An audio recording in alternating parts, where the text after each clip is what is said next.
Hello friends, आप सभी का मेरे यूट्यूब चैनल ज्ञान अड्डा 91 में स्वागत है।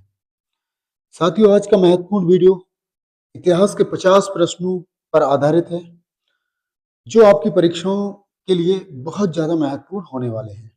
इसलिए साथियों, वीडियो के अंत तक बने रहिए ताकि वीडियो का पूरा लाभ मिल सके। तो चलिए दोस्तों, देर न करते हुए आज का महत्वपूर्ण वीडियो शुरू करते हैं।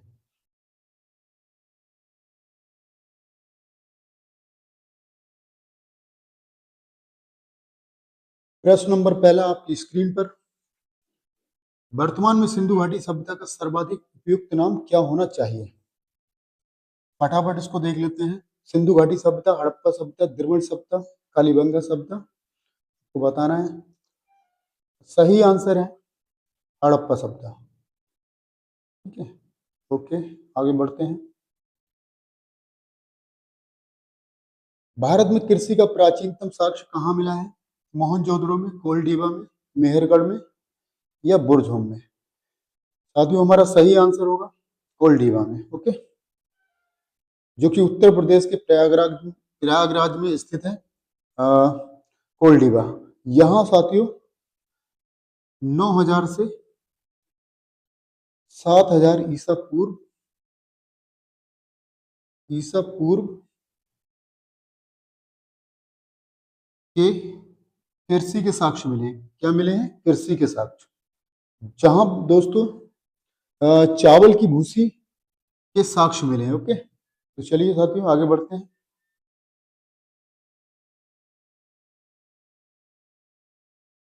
निम्नलिखित में से कौन सा स्थल सिंधु साम्राज्य की राजधानी नहीं माना जाता है? हड़प्पा, मोहनजोदड़ो, लोथल, कालीबंगा। आपको बताना है। प्रश्न नंबर 3, यहाँ सही आंसर होगा D is the right answer. Kalibangan को क्या है? सिंधु साम्राज्य की राजधानी नहीं माना जाता, जबकि हड़प्पा, मोहनजोदड़ो, लोथल, इन तीनों को सिंधु साम्राज्य की राजधानी माना जाता है। हड़प्पा संस्कृति किस युग की देन है? पाषाण काल की, कांस्य काल की, ताम्र युग की, लौह युग की? यहाँ सही आंसर है साथियों हमारा कांस्य युग। क्योंकि यहाँ से कांस्य के बने औजार प्राप्त हुए हैं, और कांसा जो होता है वह तांबा और टीन से मिलकर बनता है। किससे मिलकर बनता है? तांबा और टीन से मिलकर बनता है।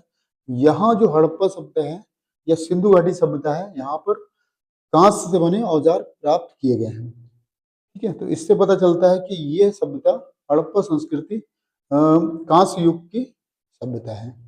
आइए प्रश्न 5 को देख लेंगे। सुमेलित करना है साथियों, सुमेलित करना है आपको। कांस्य नर्तकी की मूर्तियां कहाँ से प्राप्त हुई है? ये मोहनजोदड़ो से प्राप्त हुई है ना।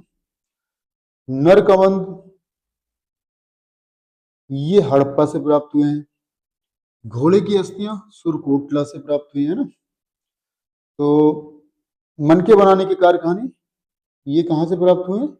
ये चनहूदड़ो से प्राप्त हुए। तो यहाँ सही आंसर हमारा होगा, इस हिसाब से हमारा सही आंसर होगा, सही आंसर होगा साथियों C is the right answer. Okay, C is the right answer, ये हमारा सही आंसर। आइए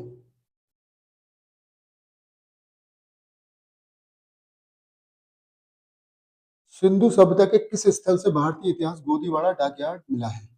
एक एक बंदरगाह की बात की जा रही है, एक ऐसा बंदरगाह जहां से व्यापार किया जाता था। ठीक है, तो कहां से प्राप्त हुए हैं? हड़प्पा से, मोहनजोदड़ो से, लोथल से। सही आंसर है यह Lothal, C is the right answer.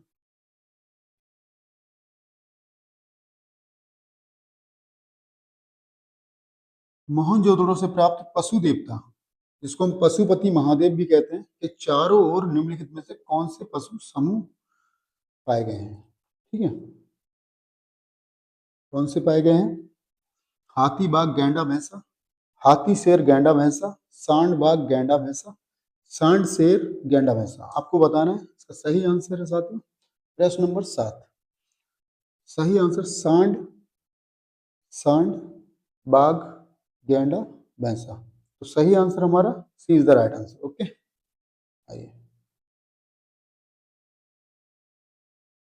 Mesopotamia के साथ हड़प्पाई लोगों के व्यापार का साक्ष्य किससे प्राप्त होता है? देखिए, मेसोपोटामिया जो है वो ईरान, इराक की बात की जा रही है, ठीक है, और हड़प्पा जो है भारतीय सभ्यता की बात की जा रही है। तो इन मेसोपोटामिया की जो सभ्यता थी उससे हड़प्पाई लोगों के व्यापार का साक्ष्य किससे प्रमाणित होता है? ऐसी कौन सी वस्तु प्राप्त हुई है जिससे कि मेसोपोटामिया के साथ हड़प्पा वासियों के व्यापार थे? ऊर सूसा मेसोपोटामिया, जिसको बोलते हैं ऊर सूसा मेसोपोटामिया से प्राप्त हड़प्पा के मोहर तथा अन्य वस्तुएं। जो मेसोपोटामिया थी वहां से जो हड़प्पा की मोहरें प्राप्त हुई हैं, हड़प्पा की जो मोहरें प्राप्त हुई और अन्य वस्तुएं प्राप्त हुई, उससे पता चलता है कि मेसोपोटामिया और हड़प्पा के लोगों के साथ अच्छे व्यापार थे, अच्छे व्यापारिक संबंध थे, ठीक है। इस तरह से हमारा सही आंसर है, A is the right answer. Okay,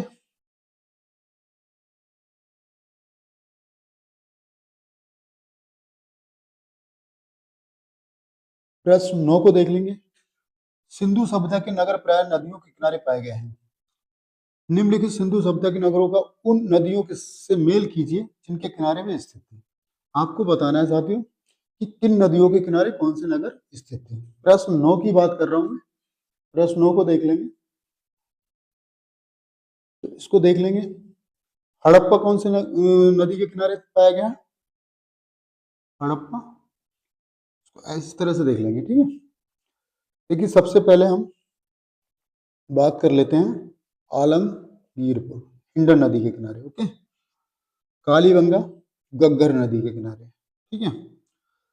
रोपड़ सतलुज नदी के किनारे, मोहनजोदड़ो सिंधु नदी के किनारे, हड़प्पा रावी नदी के किनारे। ओके, इस तरह से हम जब मिलान कर लेते हैं इसका, तो हम पाते हैं कि हमारा सही आंसर है, सही आंसर हमारा क्या है? A is the right answer, ठीक, ए इज द राइट आंसर। आइए आगे बढ़ लेते हैं। सिंधु संस्कृति के किस स्थल से प्राक हड़प्पा अवस्था के कुंड हल रेखा का साक्ष्य मिलता है? किसका साक्ष्य मिलता है? हल रेखा का, है ना। प्रश्न 10 की बात कर रहे हैं। रेखा का साक्ष्य कहां से मिलता है? ये दोस्तों कालीबंगा, कालीबंगा से क्या मिलता है? हल रेखा का साक्ष्य मिलता है।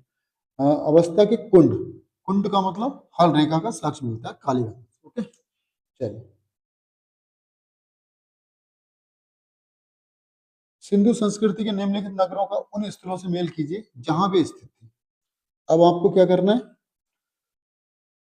सिंधु संस्कृति के निम्नलिखित नगरों का उन स्थलों से मेल करना है जहां वे स्थित थे। जैसे आलमगीरपुर कहाँ स्थित था? आलमगीरपुर कहाँ स्थित था? ये साथियों उत्तर प्रदेश में था। मांडा कहाँ था? जम्मू कश्मीर में। ओके, कालीबंगा कहाँ था? राजस्थान में। लोथल कहाँ का स्थल है? गुजरात का। तो इस तरह से हम जब मिलान कर लेते हैं, इस तरह से जब मिलान कर लेते हैं, तो हमारा सही आंसर, सही आंसर साथियों बी। सही आंसर कौन सा होता है? बी। सही आंसर बी। ओके, आइए।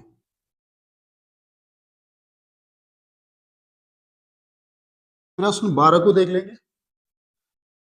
वेद त्रयी में किसकी गणना नहीं होती है? ऋग्वेद की नहीं होती है। वेद त्रयी में किसकी गणना नहीं होती है? ऋग्वेद की नहीं होती है, सामवेद की नहीं होती है, यजुर्वेद की नहीं होती है, अथर्ववेद की नहीं होती है। आपको बताना है किसकी नहीं होती है। साथियों, जैसा कि वेद त्रयी में जो दिया गया है, वह 3 वेदों को दिया गया है। एक ऐसा वेद है इसमें इसमें जिसकी गणना नहीं की गई है, ठीक है। तो वह कौन सा है? अथर्ववेद, है ना। अथर्ववेद। तो हमारा आंसर क्या होगा? अथर्ववेद, क्योंकि यहाँ पूछा नहीं होती है। तो ऋग्वेद की गई है, सामवेद की गई है, यजुर्वेद की गई है ना, लेकिन अथर्ववेद की गणना नहीं की गई है। तो सही आंसर हमारा D is the right answer.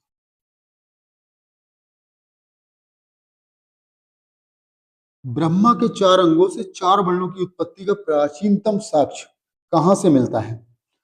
Brahma के 4 अंगों से 4 वर्णों की उत्पत्ति का प्राचीनतम साक्ष्य कहां से मिलता है? ऋग्वेद के पुरुष सूक्त से, महाभारत के भगवत गीता से, छांदोग्य उपनिषद से, यजुर्वेद से। आपको बताना है। प्रश्न नंबर 13।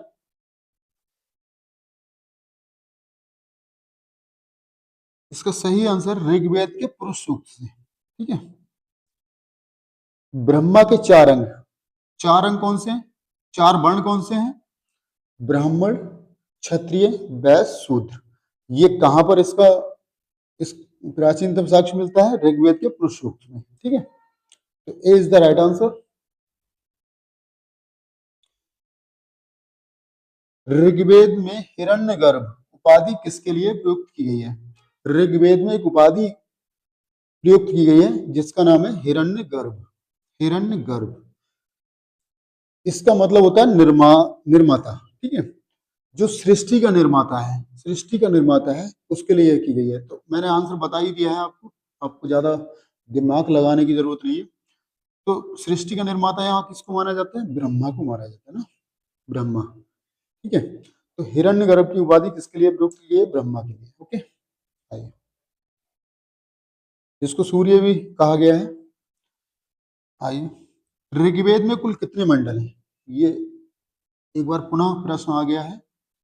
ऋग्वेद में कुल कितने मंडल हैं, ठीक है, इसको टाइम नहीं लेंगे, 10 मंडल। आर्य भारत में सर्वप्रथम जहां बसे उसे क्या कहा जाता है, क्या कहा जाता है, आर्य भारत में कहां बसे थे, उसको क्या कहा जाता है, सप्त सैंधव प्रदेश। ओके, सप्त सैंधव प्रदेश। मैं यहाँ आपको बताते चलूं, जो सप्त सैंधव है वह 7 नदियों का प्रदेश है। कितनी नदियों का प्रदेश है, 7 नदियों का प्रदेश। 7 नदियां कौन सी हो सकती हैं, सिंधु, सिंधु, सरस्वती, झेलम, चिनाब, रावी, ब्यास, सतलुज। ठीक है, ये 7 नदियां हैं जिसमें सिंधु और सरस्वती क्या है, सिंधु और सरस्वती क्या है, वे पंजाब से अलग की नदियां हैं, पंजाब से अलग की नदियां, जबकि झेलम, चिनाब, रावी, ब्यास, सतलुज ये पंजाब की नदियां हैं। तो इस तरह से सप्त सैंधव प्रदेश जो कहा गया है, 7 नदियों के प्रदेश को कहा गया है। और जो ऋग्वैदिक काल है, जो आर्य हैं वह कहाँ बसे थे, सप्त सैंधव प्रदेश में बसे थे। ये माना जाता है कि सप्त सैंधव प्रदेश में आर्य क्या थे, बसे थे। इस 7 नदियों का क्या है, 7 नदियों का क्या है, प्रदेश है। ओके, चलो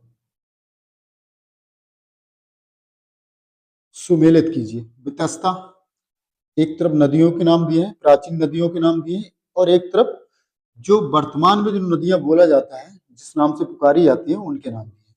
तो सबसे पहले क्या है, सबसे पहले क्या है, वितस्ता, असिकनी, विपाशा, पुरुषनी। ठीक है, तो यहाँ पुरुषनी नदी है, तो ये किस में जाएगा, रावी नदी में जाएगा। ठीक है, विपाशा किस में जाएगा, ब्यास में जाएगा। ठीक है, असिकनी किस में जाएगा, चिनाब में जाएगा।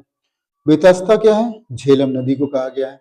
तो इस तरह से जब हम इसको मिलान करेंगे तो हमारा सही आंसर होगा, सही आंसर होगा साथियों, सही आंसर है हमारा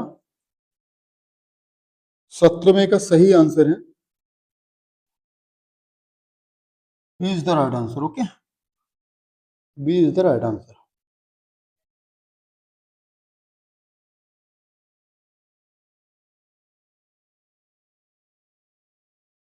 इस प्रश्न को देख लेते हैं। भरतजन के राजा सुदास तथा 10 मित्र राजाओं के बीच होने वाला दशराग युद्ध किस नदी के तट पर हुआ था, ठीक है, किस नदी के तट पर हुआ था। तो इसका सही आंसर है साथियों, 18वें का सही आंसर है पुरुषनी नदी।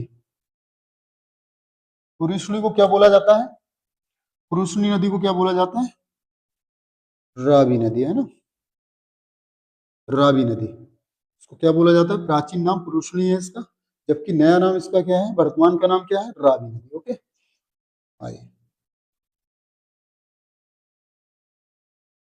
आर्य कहाँ के मूल निवासी थे, आपको बताना है, आर्य कहाँ के मूल निवासी थे, ब्रह्मावर्त के, यूरेशिया के, ईरान के, यूरोप के। तो सही आंसर है यूरेशिया। यूरेशिया क्या है, यूरोप, यूरोप प्लस एशिया का जो एरिया था वह क्या कहलाया, यूरेशिया, है ना, यूरोप, यूरोप प्लस एशिया, है ना, यूरोप प्लस एशिया का जो एरिया था वो क्या कहलाया, यूरेशिया। तो इसलिए हमारा आंसर सही होगा यूरेशिया। आइए, एशिया माइनर में बोगस कोई, एशिया माइनर में बोगस कोई में मिले 1400 ईसा पूर्व उत्कीर्ण लेख में किन वैदिक देवताओं का उल्लेख किया गया है? बहुत ही ज्यादा महत्वपूर्ण प्रश्न है ये, हमेशा बार बार पूछा जाता है। तो सबसे पहला है इंद्र मित्र अग्नि वरुण, इंद्र मित्र वरुण अग्नि अश्विन, सोम मित्र वरुण पूषण, वरुण पूषण इंद्र सोम। सही आंसर है इसका साथियों। तो सही आंसर है प्रश्न नंबर 20 इंद्र मित्र अग्नि Varun. Okay, A is the right answer.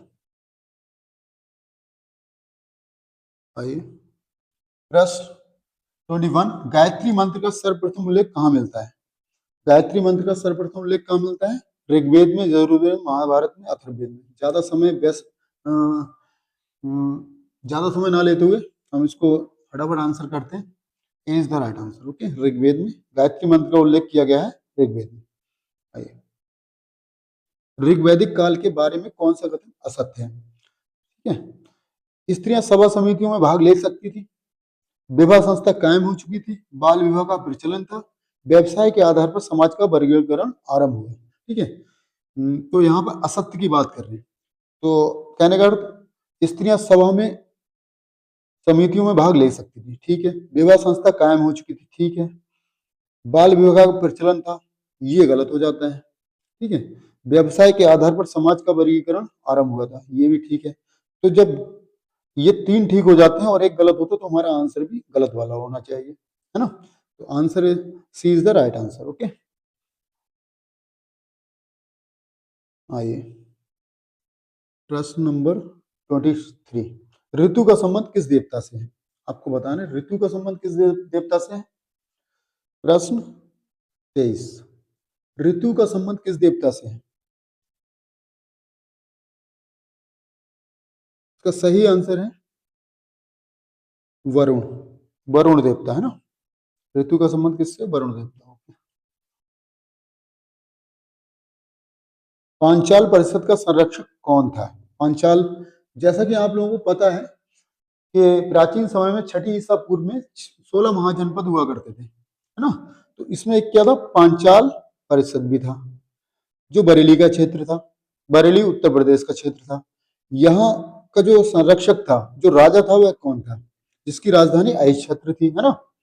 तो उद्दालक, आरुणी, परवल, जयवाली, यज्ञवल्क, जनक। आपको बताना है पांचाल जो परिषद था, पांचाल जो महाजनपद था, वह बरेली का क्षेत्र था और यहाँ की जो राजधानी थी अहिच्छत्र थी, है ना। तो यहाँ का जो राजा था पिरबहल जयवाली। तो B is the right answer. Okay,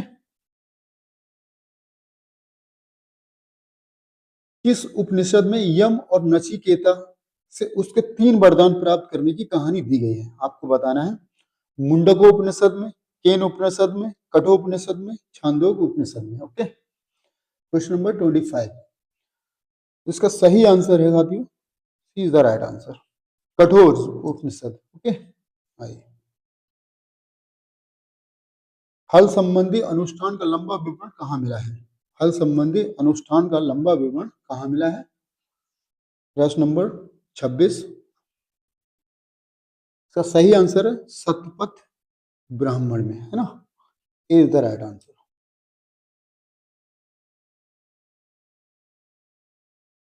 Yajnavalkya Gargi संवाद का उल्लेख कहाँ मिलता है? आपको बताना है यज्ञवल्क गार्गी संवाद का उल्लेख कहाँ मिलता है? बृहदारण्यकोपनिषद में, छांदोग्य उपनिषद में, मैत्रायणी संहिता में, सतपथ ब्राह्मण में। ओके, प्रश्न नंबर 27 तो इसका सही आंसर है A is the right answer, Brihadaranyaka Upanishad में, है ना।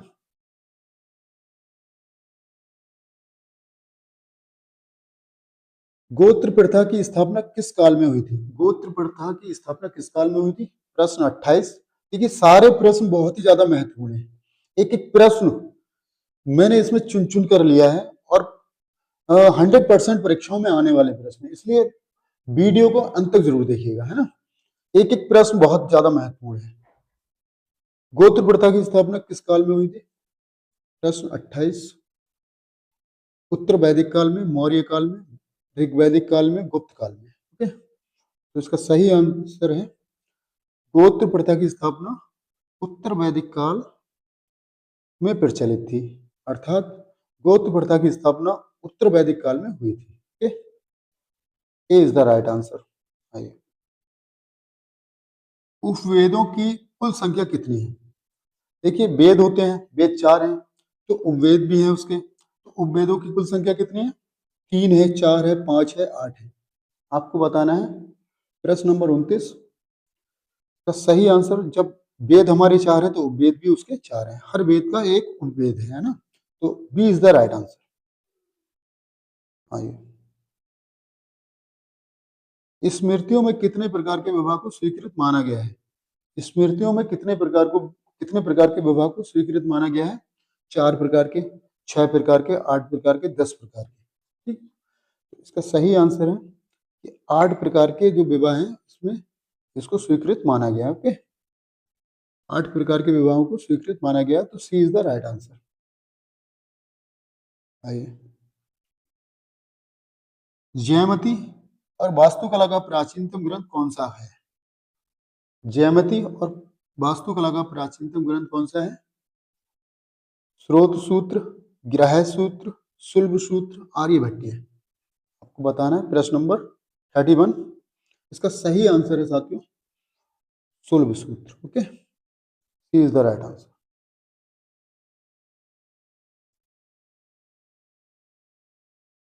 जय संहिता किस ग्रंथ का प्राचीनतम नाम है? जय संहिता किस ग्रंथ का प्राचीनतम नाम है? महाभारत का, रामायण का, जातक ग्रंथ का, पुराण का। ठीक है। प्रश्न नंबर 32, ये जय संहिता जो है ना, ये महाभारत का प्राचीनतम नाम है, इसलिए ए is the right answer.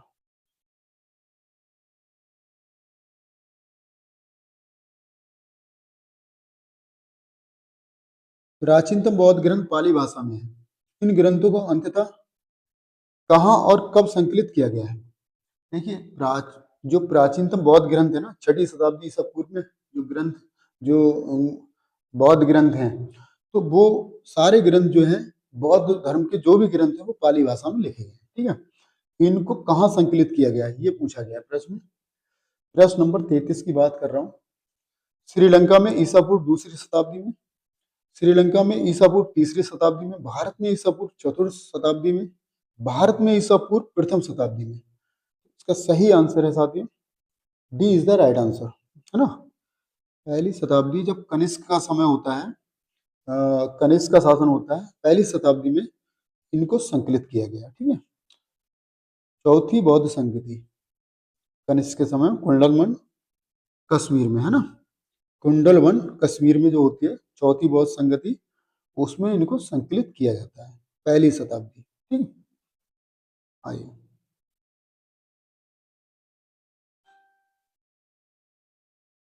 Jain ग्रंथों की रचना प्राकृत भाषा में हुई थी। गुजरात के वल्लभी नगर में इन्हें किस शताब्दी में अंतिम रूप से संकलित किया गया? देखिए, मैं बता दूं आपको, जो बौद्ध धर्म था उसके जो ग्रंथ थे वो क्या थे? पाली भाषा में थे, और जो जैन धर्म था उसके ग्रंथ जो लिखे गए थे वो प्राकृत भाषा में लिखे गए थे, है ना। तो इसमें पूछा गया है कि इसके जो ग्रंथ हैं उनको अंतिम रूप से संकलित किया गया था, कब किया गया था? ईसा पूर्व 4ठी शताब्दी में, ईसा पूर्व 1ली शताब्दी में, ईसवी सन की 5वीं शताब्दी में, ईसवी सन की 6ठी शताब्दी में। ठीक है, 6ठी शताब्दी में इनको संकलित किया गया। इसका सही आंसर है 6ठी शताब्दी में इनको संकलित किया गया। ओके, तो D is the right answer. आइए, धर्मशास्त्रों में सबसे प्राचीन मनुस्मृति है, इसकी रचना कब हुई?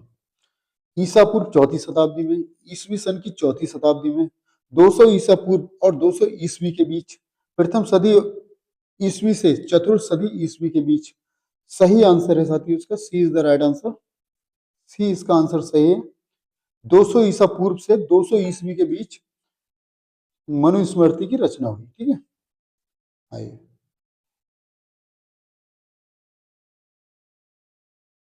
प्रश्न 36 को देख लेंगे। बुद्ध के उपदेश किसमें संकलित हैं? बुद्ध के उपदेश किसमें संकलित हैं? ओके, प्रश्न 36, सुत्त पिटक, है ना, सुत्त पिटक, विनय पिटक में इसके नियमों को दिया गया है। अभिधम पिटक में इसकी यात्राएं जो हैं वो सारी सम्मिलित की गई हैं। सुत्त पिटक में क्या है, इसके उपदेशों को दिया गया है ना। आइए, महात्मा बुद्ध ने अपना पहला धर्मोपदेश कहाँ दिया था? बहुत ही ज्यादा महत्वपूर्ण प्रश्न है, ये हमेशा ही प्रश्न पूछा जाता है। महात्मा बुद्ध ने अपना पहला धर्मोपदेश कहाँ दिया था? राजगृह में, बोध गया में, सारनाथ में, कपिलवस्तु में। ओके, आइए 37 सही आंसर है सारनाथ। ओके,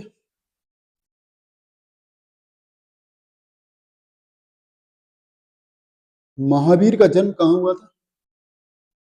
आपको बताना है। कुंडग्राम में, नालंदा में, लुम्बिनी में, गया में। प्रश्न नंबर 38, महावीर का जन्म कहाँ हुआ था? सही आंसर कुंडग्राम में। Okay, Kundagram is the right answer.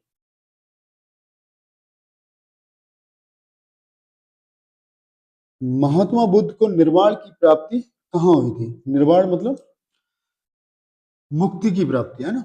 निर्वाण बौद्ध धर्म में उसको कैवल बोला जाता है ना। तो उसकी प्राप्ति कहाँ हुई थी? लुम्बिनी में, कुशीनगर में, पावापुरी में, बोध गया में। सही आंसर है इसका साथियों, सही आंसर है कुशीनगर में। ओके, महात्मा बुद्ध को निर्माण की प्राप्ति कहाँ हुई थी? कुशीनगर में, जो उत्तर प्रदेश में एक जिला है। वर्तमान में क्या है, उस समय क्या बोला जाता है? कुशीनारा, है ना। आज जो वर्तमान में कुशीनगर है वो है उत्तर प्रदेश का एक जिला है। Okay, B is the right answer. आइए, ऐसी मान्यता है कि जैनों के मूल आगम में थे, ये क्या थे? प्रश्न 40 को देख लेंगे। ऐसी मान्यता है जैनों के मूल आगम में क्या थे?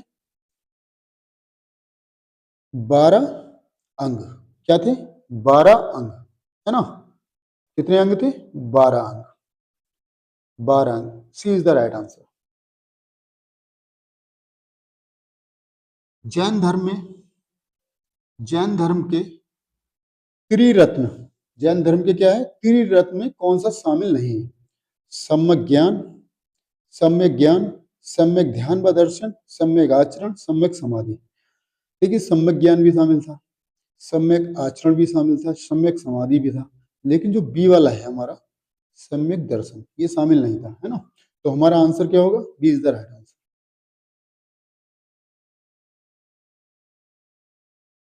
बौद्ध धर्म के त्रिरत्न में कौन नहीं है? आपको बताना है।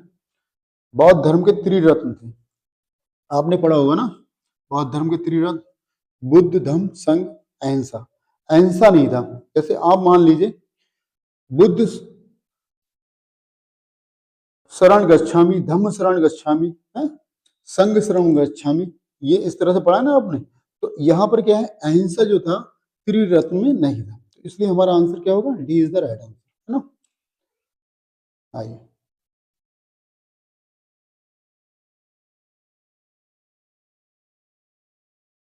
चलिए प्रश्न 43, महावीर के निर्माण के 200 वर्ष बाद मगध में भारी अकाल पड़ा, जो 12 वर्षों तक चला। अतः बहुत से जैन किसके नेतृत्व में दक्षिणापथ चले गए? ठीक है, दक्षिण में चले गए, है ना।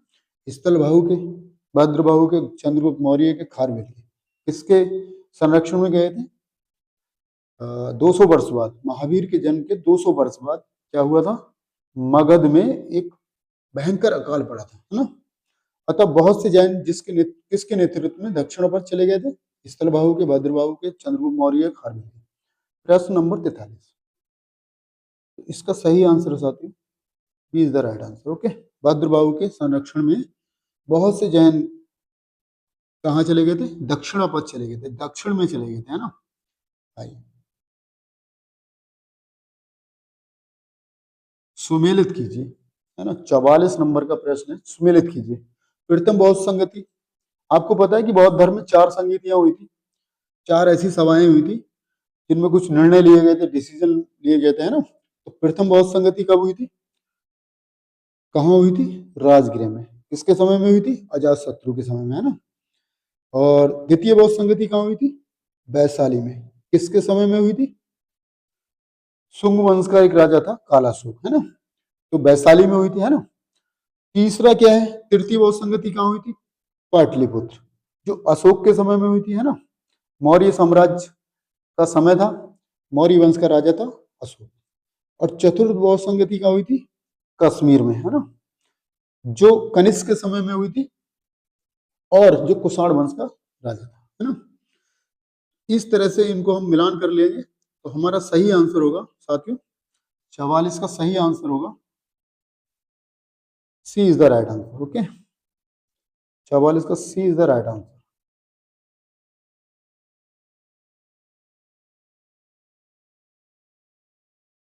देखिए कुछ संबंध दी गई है यहाँ पर। प्रश्न नंबर 45 को देख लेंगे। कौन सी संबंध किससे संबंध रखती है। 58 ईसा पूर्व की जो संबंध है वह विक्रम संबंध कहलाती है ना। 78 ईस्वी की जो संबंध है वह शक संबंध कहलाती है, जो कनिष्क के समय में आई थी, कनिष्क के द्वारा दी गई थी, है ना। 258 ईसा पूर्व की संबंध है कलचुरी संबंध कहलाएगी, है ना।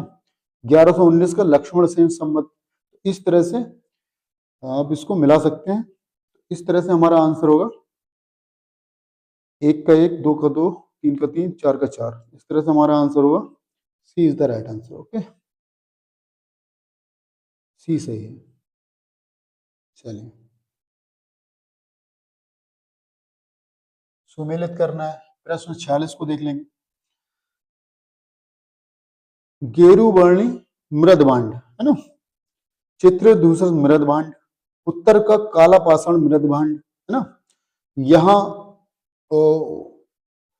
काल दिया है और यहाँ मृदभांड। मृदभांड समझ रहे हो आप। मृदभांड का मतलब होता है जो मिट्टी के बर्तन हुआ करते थे, है ना। जो मिट्टी के बर्तन हुआ करते थे उनकी उनकी कैटेगरी यहाँ दी है। जैसे गेरु वर्णी मृदभांड क्या है, गेरुआ रंग के जो मृदभांड थे वह कहाँ प्राप्त हुए हैं, कहाँ प्राप्त हुए, ऋग्वैदिक कालीन। ठीक है, कहाँ प्राप्त हुए, ऋग्वैदिक कालीन। ये गेरुवर्णी मृदभांड कौन से समय के हैं, ऋग्वैदिक कालीन। चित्रदूष मृदभांड के हैं, उत्तर वैदिक कालीन के हैं, है ना। और उत्तर काला पाषाण मृदभांड कब के हैं, मौर्य कालीन। ओके, तो इसको हम इस तरह से मिला लेंगे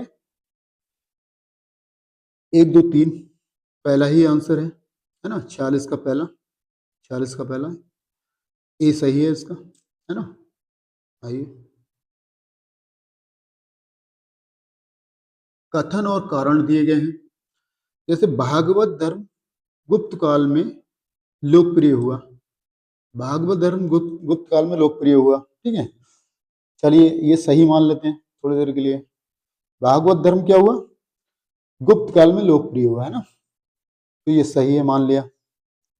अब क्या दिया है, क्योंकि गुप्त वंश के शासक कृष्ण के बहुत भक्त थे। ऐसा था, ऐसा नहीं था। ठीक है, तो इस तरह से हमारा आंसर क्या होगा, C is the right answer. Okay, A सही है परंतु आर गलत है। आइए प्रश्न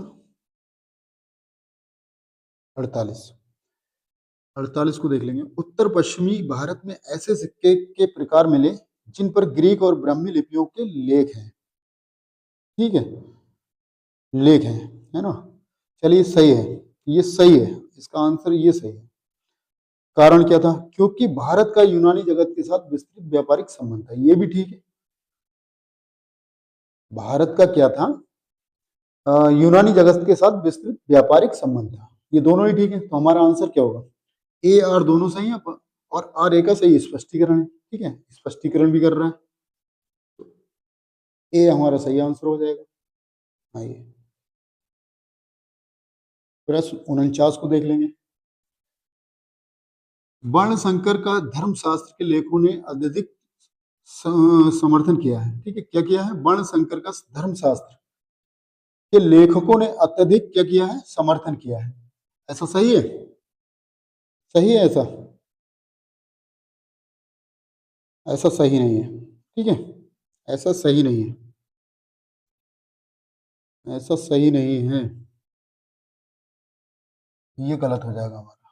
ठीक है, कारण ये मिश्रित जातियों के प्रसार में सहायक हुआ। ठीक है, ये सही हो गया, तो इसलिए हमारा आंसर क्या होगा, हमारा आंसर क्या होगा?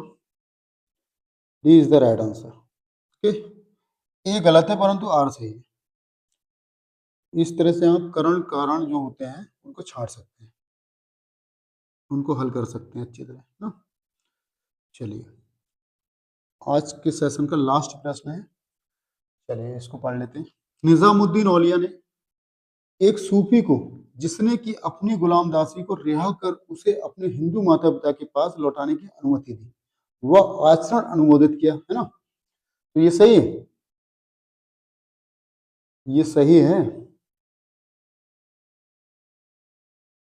ये सही है। दूसरा दिया है, ये अक्षरता मुस्लिम विधि के अनुसार था। ये पहला वाला सही है, ये पहला वाला सही है और दूसरा गलत है। ये पहला सही है, निजामुद्दीन औलिया ने एक सूफी की, जिसने कि अपनी गुलामदासी को रिहा कर उसे अपने हिंदू माता पिता के पास लौटाने की अनुमति दी, वह आचरण अनुमोदित किया। ये सही है ना, ये सही हो गया। ये अक्षरता मुस्लिम विधि के अनुसार थे, ये गलत। तो हमारा आंसर क्या होगा? आंसर क्या होगा हमारा? C is the right answer, है ना। ए सही है परंतु आर गलत है। ठीक है दोस्तों, कैसा लगा आप मुझे बताएं, और यदि इसका पीडीएफ आपको लेना है तो मेरे टेलीग्राम चैनल को सब्सक्राइब करें और उससे जुड़े, ताकि मैं आपको पीडीएफ दे सकूं। तो चलिए दोस्तों, आज का सेशन यहीं खत्म करते हैं, मिलते हैं नेक्स्ट वीडियो में। तब तक के लिए जय हिंद दोस्तों।